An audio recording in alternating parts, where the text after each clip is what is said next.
Today I'm bringing you a recipe called A Cup of Hot Chocolate on a Tray, and this is from A Gothic Cookbook, Hauntingly Delicious Recipes inspired by 13 Classic Tales. And this recipe was inspired from the Picture of Dorian Grey by Oscar Wilde. For this recipe, you're going to be using 2/3 cup of whole milk placed in a small saucepan, and then add 1 teaspoon brown sugar. You have the option of choosing either a pinch of cinnamon or a cinnamon stick or half a vanilla pod split. I'm using cinnamon. Then you're going to warm over low heat, stirring occasionally until the sugar has dissolved and the milk is hot but not boiling. If you use the vanilla pod or cinnamon stick, just be sure to fish out these when you remove them from the heat. You're going to whisk in the chocolate. Now the chocolate is a 1/3 cup of dark or semi-sweet chocolate finely chopped. I'm using dark chocolate, which is 70% cocoa from Lind Excellence. And then you're just going to whisk until well combined. Return to low to medium heat and begin to simmer, whisking constantly until it's at your desired thickness. Once complete, pour the drink into a small cup. You have the option of sprinkling a tiny amount of flake sea salt or garnish with a cinnamon stick if used. I'm not going to do any of that. Instead, I'm going to give this a taste.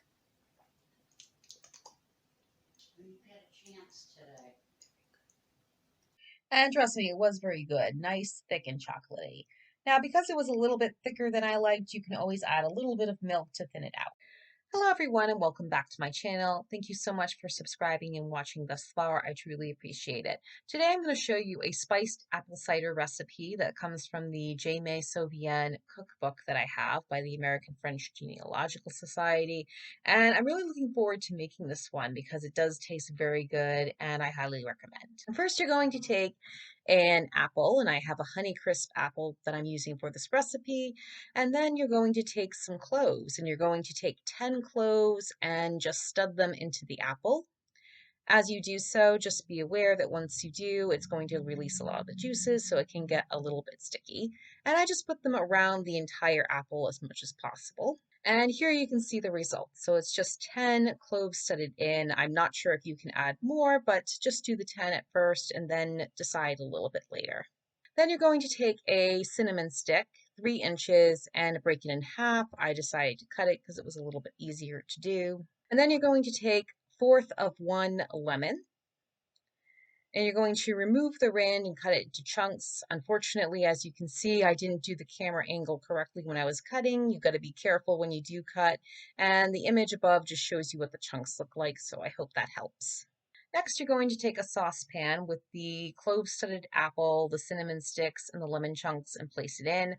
I did spritz a little bit of lemon into it that was left on the rind just to give it a little more flavor. Then you're going to pour in 1 quart of apple cider, which is 32 ounces. And then you're just going to simmer until warm. So what I do is that I just wait till it simmers for about 5 minutes, so that way everything cooks completely, stir it up a little bit. And then I decide to pour it into a strainer, into a stainless steel bowl. That way I can get rid of the lemon, the apple, and the cinnamon stick. Then I'm just going to ladle the cider into a cup. And now I'll give it a try.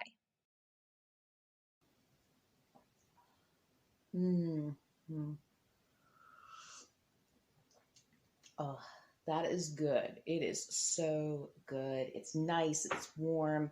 Very fall, appley, cidery, cinnamony. Oh, so good. So good. Highly recommend. So this is a very good recipe, and they do suggest to use a cinnamon stick as garnish if desired. I decided not to, but that is an option. I hope you've enjoyed this recipe and give it a try, especially for the fall season. And please be sure to look at the recipe in the description. Thank you so much for watching, and be sure to like, share, comment, subscribe, and click the notification bell. I'll see you next time.